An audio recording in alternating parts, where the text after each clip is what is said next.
Alright, we're now into the afternoon. It's 1:27 p.m, so it's ticked over like it was supposed to do. I can assure you the leading zero's worked up in this region as well. Our next, how we're going to do the next bit is we're going to tell the time a different way. It's going to be a bit more friendly for the little ones, so if a grade upper primary student writes this project and maybe wants to demonstrate it to young kids, actually is to show them how to tell the time, then it's 1:27 p.m probably may not mean much to them, or it may be some of them, so we're going to try something just a little bit friendlier. That usually means a bit more code, and we will we can still leave Alex sitting there, but she won't actually be saying anything. We'll be actually using the variables that are there to create tell us what the time is, and by that this is what I mean. We'll keep all this, but I'm going to get rid of some of this stuff, and we're going to actually display it. So I'll just tick everything there, that one as well, and I'm going to turn them into, I'm right clicking on them, so we now have large readout. So 1:28 p.m. 1:28 p.m. Alright, and the say can disappear. We'll just freshen this up again.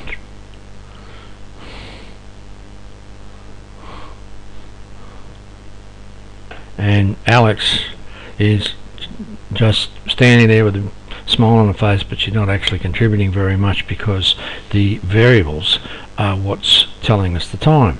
Now 1:29 p.m. isn't much different to what she said before, so we're going to try something like 29 minutes past 1 is how we're going to do it.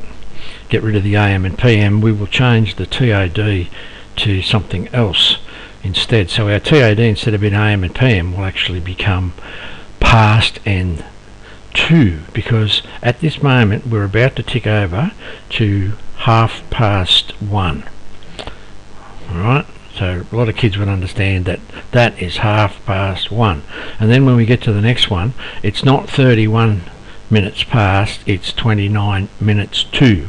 So we have to play a little bit with these values here, and we'll see how we go. So the first thing we might do is do a little bit of calculation here and just see if the numbers actually change up the top there, and if the PM changes. So at the moment what we'll do is, this isn't what we want, but we'll just put these in and put this one in here, and then we'll do some changes. So it's not so much the hour that we're worried about at the moment, alright, but we still need it, but the past and the to aren't relevant to this, so I'm just going to pull all this out of here. I'm still going to need to use the hour, so I'll put this back in here, and I'll say if the hour is greater than 12, set the hour to hour minus 12. So that's still doing its thing.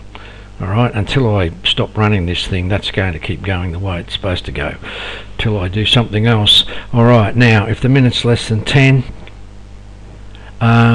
we don't even need that leading zero anymore, so we can forget about that.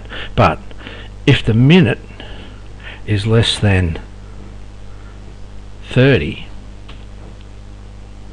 right, what we're doing is we're going to set the TOD to past. However, if it's greater than 30, we're going to set it to something else. So I didn't get rid of everything, I put this in instead, and I've got that in there like that. Okay, so we've got 1:31:2. What we need is 2:29:2, and then we'll rearrange it. So we've got to work out how do we change the hour. In here is where the hour has to go up. So if the minute is less than 30, we don't touch the hour, but if it goes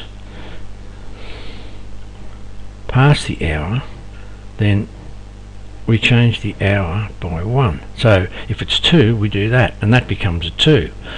It's 28 minutes to 2. So the other thing we need to do is this. If the minute is less than 30, fine. If it isn't, then we need to do some little bit of work with the minute, and the way we do that is change minute to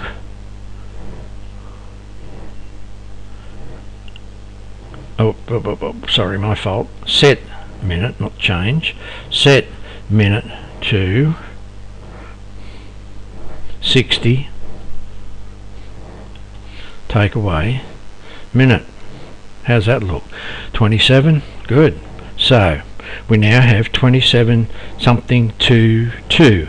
27 minutes to 2. So for the moment we can create another variable. That's the quickest and easiest way to do it. So we'll say we've got hour, minute, tick, Todd. We'd even use tick, since we're not using it anywhere else. It's pretty poor to do this, but we'll do it anyway. But the tick's been pretty much done with. So if we turn the tick on, and we've got to be a little bit careful here. No, I won't do that. I'll change another variable because I have to keep flipping it around. So for this sprite, it's 27 minutes. 27 minutes for this sprite only, and large readout 27 to 2. 27 26 to 2. So that O is very simple. Set up here, we'll probably do it right at the top. Set minutes to minutes, like that. Let's rerun it and see how we go. See if we get what we want. 26 minutes to 2. 26 minutes to 2. So far, so good.